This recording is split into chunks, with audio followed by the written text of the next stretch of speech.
This is iQOO Z11 Turbo, another flagship car. Snapdragon 8 Gen 5 chipset, 7600 mAh battery, 200 megapixel main camera shooter and compact design.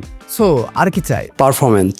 Yes, যদি আপনি performance চান তাহলে এইটা আসলে আপনার জন্য। এছাড়াও এই ধরনের পারফরমেন্স সেন্ট্রিক ফোনগুলোতে কিন্তু কিছু উইক পয়েন্ট থাকে। তো আজকের ভিডিওতে আমরা সেই পয়েন্টগুলো নিয়ে আলোচনা করব। আর এই ইউনিটটি আমাদের কাছে পাঠিয়েছে নোয়াতারা মোবাইল শপ। আপনারা তাদের অফিসিয়াল ফেসবুক পেজ ভিজিট করতে পারেন। সেখানে আপনারা আপডেট প্রাইস জানতে পারবেন এবং তাদের কাছে এর সবগুলো ভেরিয়েন্টই পাচ্ছেন, কালার ভেরিয়েন্টও পাচ্ছেন, র্যাম রম ভেরিয়েন্ট পাচ্ছেন এবং আপনারা তাদের ফেসবুকে ডিরেক্ট ইনবক্স করতে পারেন। আমার টেক অ্যাসেস ইউটিউব চ্যানেল থেকে যে থাকেন, যদি আমার চ্যানেলের নিয়মিত দর্শক বা সাবস্ক্রাইবার হয়ে থাকেন তাহলে আপনাদের জন্য থাকছে special discount. So why are late? Design and build quality. ফোনটা হাতে নিলেই ফার্স্ট অফ অল আপনার ফিল হবে ভাই এত কম্প্যাক্ট কেমনে। অ্যান্ড সিরিয়াসলি বর্তমানে 6.8 ইঞ্চ ডিসপ্লের ভিড়ে এইটাতে প্রোভাইড করা হয়েছে 6.59 ইঞ্চ একটা LTPS AMOLED ডিসপ্লে, যেটা সত্যি এই ডিজাইনটাকে আরো বেশি কম্প্যাক্ট করছে। সেই সাথে 7600 mAh ব্যাটারি থাকা সত্ত্বেও এর 7.9 মিলিমিটার থিকনেস সত্যি ইমপ্রেসিভ। অ্যান্ড ফোনটার ওজন মাত্র 202 থেকে 206 গ্রামের মধ্যে। কাজের কথায় আসি, ডিজাইনের সব থেকে স্ট্রং পার্ট হচ্ছে এর সাইড ফ্রেম, অর্থাৎ ফ্রেমটা অ্যালুমিনিয়াম অ্যালয় দিয়ে বিল্ড করা হয়েছে। এর ফ্রন্টে গ্লাস এবং ব্যাক সাইডে ফ্রস্টেড গ্লাস ব্যবহার করা হয়েছে। তো ব্যাক সাইডে তেমন প্রোটেকশন নেই, কোনো কিছু নাই। ফ্রন্টের প্রোটেকশন হিসেবে স্কট শেল্ড গ্লাস প্রোটেকশন ইউজ করা হয়েছে। IP68 এবং 69K এর ওয়াটারপ্রুফ রেটিং রয়েছে, যার ফলে আপনি 1.5 মিটার গভীরে 30 মিনিট পর্যন্ত এই ফোনটাকে রাখতে পারেন। তবে কি দরকার ভাই পানির ভিতরে এটা চোবানো? ডাউন পার্টে রয়েছে একটা SIM slot, Type-C port, charging port, stereo mic, দুই পাশে দুইটা মাইক আছে এবং আয়ার ব্লাস্টার আছে। অ্যান্ড ওভারঅল যদি এর ডিজাইনে আমি রেটিং দিয়ে থাকি তাহলে 9/10। Now let's talk about display. এইটাতে 6.59 ইঞ্চ একটা LTPS AMOLED প্যানেল ইউজ করা হয়েছে, যেখান থেকে 1.5K রেজলিউশন এবং 144 হার্টজ রিফ্রেশ রেট পাওয়া যাবে। বাট রিয়েল সিনারিওটা একটু ভিন্ন, মানে ম্যাক্সিমাম জায়গায় 120 হার্টজ রিফ্রেশ রেটই আপনি দেখতে পারবেন।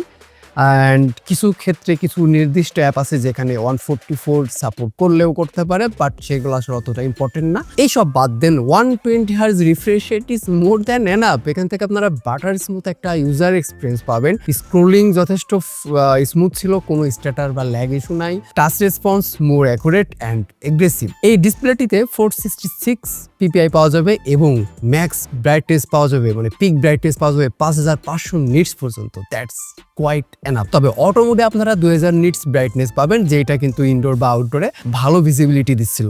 অ্যান্ড যদি আপনারা লো লাইট ইউজ করেন তাহলে 1 নিট পর্যন্ত পিক ব্রাইটনেস পাবেন। ওকে, এছাড়াও এর ডিফল্ট সেটিংয়ে 2592 হার্জ PWM ডিমিং এবং রয়েছে ফুল ডিসি লাইক ডিমিং মোড, যা চোখের উপরে এক্সট্রা চাপ কমায়, প্রেসার কমায় এবং ডিসপ্লেতে HDR10+ সাপোর্ট থাকায় আপনারা কিন্তু এখান থেকে কন্টেন্ট কনজিউম করতে পারবেন খুব সুন্দরভাবে। মানে নেটফ্লিক্স বা ইউটিউবের কন্টেন্টগুলো দেখে অনেক মজা পাবেন। কালারগুলো বেশ পাঞ্চি। এইটা আবার কিন্তু গেমিং এর জন্য একটা বাড়তি সুবিধা দেয়। অ্যান্ড গেমিং এ আলাদা একটা মুডই আছে, এর স্মার্ট মুড আছে যেখানে গ্রাফিক্সগুলো আরো চেঞ্জ করা যায়, সেটা নিয়ে আমরা পরে আসতেছি। সো ওভারঅল যদি ডিসপ্লে রেটিং বলি তো ডিসপ্লে তো আমরা 9/10 রেটিং দিচ্ছে। এর সাথে 12-16 GB LPDDR5X র্যাম সাপোর্ট এবং 256 থেকে 1 টেরাবাইট পর্যন্ত UFS 4.1 স্টোরেজ সুবিধা, যেটা প্রত্যেকটা ভেরিয়েন্টে পাচ্ছেন। এবং এর কয়েকটা কালার ভেরিয়েন্ট আছে, ব্ল্যাক, পিঙ্ক এবং এই যে blue and white version. Gaming এর ক্ষেত্রে এই ফোনটাকে আপনারা বিস্ট বা একটা দানব বললে ভুল হবে না। AnTuTu বেঞ্চমার্কে এটা 30 লাখের বেশি স্কোর। ফোনটিতে একটা ডেডিকেটেড Q2 গেমিং চিপ রয়েছে, যা এর ফ্রেম রেটকে ফিক্স রাখতে হেল্প করে। তবে একটা কথা, ভারী গেম খেললে এই ফোনটা একটা হিটিং ইস্যু আসে। ফোনটাতে আমরা প্রথমে কল অফ ডিউটি নিয়ে কথা বলবো। এটাতে কল অফ ডিউটির ক্ষেত্রে 90 থেকে 91 FPS এ ভালো মতো খেলা যাচ্ছিল, কোনো ধরনের ল্যাগ বা স্ট্যাটার এখানে নাই। হিটিং ইস্যু আছে, কিন্তু একটা জিনিস লক্ষ্য করলাম, এটা 1 ঘন্টা গেম প্লের পরেও ফ্রেম ড্রপ রেটের যে ইস্যু সেটা দেখা পাওয়া যায়নি। অ্যান্ড আরেকটা মজার ব্যাপার হচ্ছে এখানে ব্যাটারি যে কনজিউমের ব্যাপার। 1 ঘন্টার গেম প্লেইং এ আপনি ম্যাক্স 20% অ্যান্ড মিনিমাম 12% এর মধ্যেই থাকবে, অর্থাৎ 12 থেকে 20% এর মধ্যে আপনি এটা দিয়ে 1 ঘন্টা গেম প্লে করতে পারবেন কল অফ ডিউটির ক্ষেত্রে। তারপর এটাতে আমরা পাবজি রান করছিলাম, আলট্রা সেটিংয়ে পাবজি খুব ভালো মতো রান করছিল, কোনো ইস্যু নাই। টেম্পারেচার কাছাকাছি 40°C এর মতোই ছিল। অ্যান্ড এখানেও সেম ইস্যু, ব্যাটারিটা ওই রকমই কনজিউমই হবে, 12 থেকে 20% মধ্যে আপনি ব্যাটারি কনজিউম করতে পারবেন। টাচ রেসপন্সিভ এবং সবকিছু দারুণ এক্সপিরিয়েন্স ছিল এর গেমিংয়ে। অ্যান্ড সর্বশেষ আমরা গেনশিং ইম্প্যাক্ট করছিলাম, যেটা মূলত এর গ্রাফিক্সটা টেস্ট করার জন্য। অ্যান্ড গেনশিং ইম্প্যাক্টের ক্ষেত্রে আমরা 60 FPS 1 আওয়ার খেলছি। এই হেভি ফাইটিংয়ের ক্ষেত্রে কিছুটা ফ্রেম ড্রপ লক্ষ্য করা গেছে, যেমন 53 থেকে 60 FPS এর ভিতরে আপ ডাউন করে, তবে এটা বেশি না, 5 থেকে 6 সেকেন্ডের মধ্যে আর কি এটা দেখা গেছে। অ্যান্ড হিটিং ইস্যুটা একটা মেজর ফ্যাক্টর ছিল গেনশিং ইম্প্যাক্টের ক্ষেত্রে। 45°C পর্যন্ত আমরা এটার টেম্পারেচার দেখতে পেরেছিলাম। গেনশিং ইম্প্যাক্ট গেম খেলার পর আমাদের ব্যাটারি কনজিউম হয়েছিল 25%। আর ফোনটাতে আমরা ভিডিও রেটিং এর কাজ করে দেখছিলাম, 4K ফুটেজ নিয়ে ভিডিও রেটিং এর কাজ করছি এবং রিয়েল টাইম প্লেব্যাক নিয়ে কোনো ইস্যু নাই। 4K ভিডিও রেটিং এর ক্ষেত্রে আপনি দারুণ পারফর্ম পাবেন। আমরা ক্যাপকাট দিয়ে মূলত ভিডিও এডিট করছিলাম, সেখানে ইফেক্টিভে নাড়াচাড়া করে দেখছি, এটা ভালো পারফর্ম করে। তো যারা কন্টেন্ট ক্রিয়েশনের কাজ করতে চাচ্ছেন, এই ফোনটা দিয়ে এডিটও করে নিতে পারবেন আপনার চ্যানেলে আপলোড করার জন্য। এবার আসি আর সফটওয়্যার পার্টিতে। ফোনটি রান করছে অ্যান্ড্রয়েড 16 এর উপরে অরিজিন OS 6 অপারেটিং সিস্টেমের মাধ্যমে, এটা চাইনিজ রমের ক্ষেত্রে। এবং এখান থেকে এরা ক্লেম করতেছে 5 বছর পর্যন্ত আর কি সিকিউরিটি অ্যান্ড মেজর আপডেটগুলো দিবে, বাট আই ডোন্ট নো এটা কতদিন তারা আপডেট পাইতে পারেন। তো চাইনিজ ভেরিয়েন্ট রম, তো সেই হিসেবে কিন্তু এখানে কোনো বাগ ভাল্লুকের দেখা আমরা পাইনি। স্টার্টার বা গ্লিসিং এর যে ব্যাপারগুলো সেগুলো এখানে নাই, তবে কিছু ব্লোডার আছে যেটা থাকবেই, এটা মেনে নিতে হবে। তবে হ্যাঁ, আপনি এগুলো ধরে ধরে আনইনস্টল করে দিতে পারেন যদি আপনার না লাগে। গুগলের যে সার্ভিসগুলো আছে, গুগলের যে প্রোডাক্ট অ্যাপগুলো আছে যেগুলো বাই ডিফল্ট থাকে, সেগুলো কিন্তু আপনাকে আলাদাভাবে ইনস্টল করে নিতে হবে। তো সফটওয়্যার ইস্যুতে আরেকটা কথা বলতে চাই, এখানে কিন্তু নোটিফিকেশন ডিলে ইস্যুটা আছে, এটা অবশ্য থাকে। অন্যান্য ফিচারের মধ্যে in display ultrasonic fingerprint sensor রয়েছে, যেটা একেবারে নিচে না, একটা ভালো পজিশনে রয়েছে। এই পজিশনটা আমার কাছে ঠিকঠাক লাগে, একদম ইজিলি স্মুথলি এটা ইউজ করা যায় এবং যেটা ফাস্ট অ্যান্ড একুরেট ছিল আমার কাছে। এর বাইরে রয়েছে NFC, Wi-Fi 7, Bluetooth 5.4, 5G support এবং আয়ার ব্লাস্টার। এবার আসি আমরা এর মোস্টার ব্যাটারি ব্যাকআপ পার্টে। এখানে 7600 অর্থাৎ 7600 মিলিঅ্যাম্পিয়ারের একটা বিগ ব্যাটারি প্রোভাইড করা হয়েছে, যেটা সিলিকন কার্বনের একটা ব্যাটারি হওয়ার কারণে এটা কিন্তু এত বড় ব্যাটারি হওয়া সত্ত্বেও এতটা স্লিম রাখা পসিবল হয়েছে। এবং এর ব্যাটারি ব্যাকআপ আপনি যদি নর্মাল ইউজ করেন 2 দিন প্লাস ব্যাটারি ব্যাকআপ পাবেন, এবং আপনি যদি হেভি লোড টোড দেন তারপরেও এইটা আপনি 1 দিনের বেশি, মানে 1.5 দিন মতো ইউজ করতে পারবেন। অ্যান্ড এখানে কিন্তু বাইপাস এবং রিভার্স চার্জিং এর সুবিধা রয়েছে। বাইপাস চার্জিং এর কারণে যারা গেমিং টেমিং করেন তাদের জন্য একটা বাড়তি সুবিধা অ্যাড করবে, এবং রিভার্স চার্জিং এর মাধ্যমে আপনারা এই ফোনটাতে আরেকটা ফোনকেও চার্জ করতে পারবেন।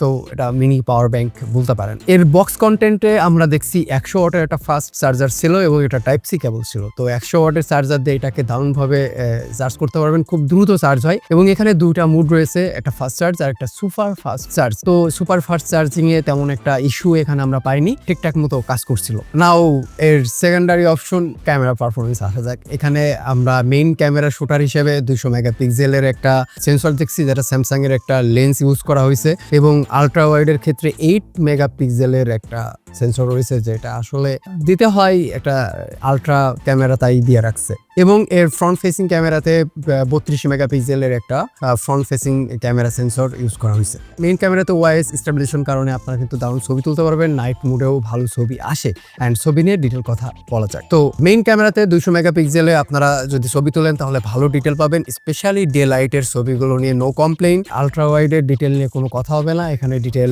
একেবারেই কমতির দিকে ছিল। তবে 1x মানে এর যে মেইন ক্যামেরা যেটা আছে এইটাতে কিন্তু আপনারা মোটামুটি ভালো ছবি পাবেন, ডিটেলগুলো ভালো ছিল। অ্যান্ড যেখানে এটা মোটামুটি ন্যাচারাল, একেবারে ফুললি ন্যাচারাল ছবি দেয় না, বাট ন্যাচারালের কাছাকাছি একটা ছবি প্রোভাইড করতে পারে, যেটা অনেকের কাছে ভালো লাগে, অনেকে আবার একটু ভিভিড কালার পছন্দ করে, অ্যান্ড সেটাও আছে। এখানে আপনারা 40x জুম করতে পারবেন। এখানে তো কোনো টেলিফটো লেন্সই নেই, তারপরেও আসলে সফটওয়্যারের মাধ্যমে জুম করে অতটা লাভ নেই। তবে হ্যাঁ, এর যেটা করছিল, জুম করার পরে ছবিটাকে প্রসেসিং এর মাধ্যমে এটা আবার দেখি কিছুটা ঠিকঠাক করে দেয়। যেমন জুমের মাধ্যমে দূর থেকে কোনো একটা টেক্সটে যদি আমরা ক্যাপচার করি, পরে দেখছিলাম যে সেই টেক্সটটাকে ছবি তোলার সময় বোঝা না গেলেও এর প্রসেসিং এর মাধ্যমে কিছুটা ঠিকঠাক করে দিতে পারছিল। অ্যান্ড ডার্ক পার্টটাকে অতটা ডার্ক করে না, মোটামুটি ন্যাচারালের কাছাকাছি রাখে। তবে পোর্ট্রেটের চিত্র পুরোটাই ভিন্ন। পোর্ট্রেটের ক্ষেত্রে আপনারা এখানে ফোকাল লেন্থ দেখবেন 5টা ফোকাল লেন্থ রয়েছে। কেমনে ভাই, এখানে টেলিফোটো লেন্স নেই, বাট সফটওয়্যারের মাধ্যমে এরা 5টি ফোকাল লেন্থ দিয়ে রাখছে। 50, 85, 100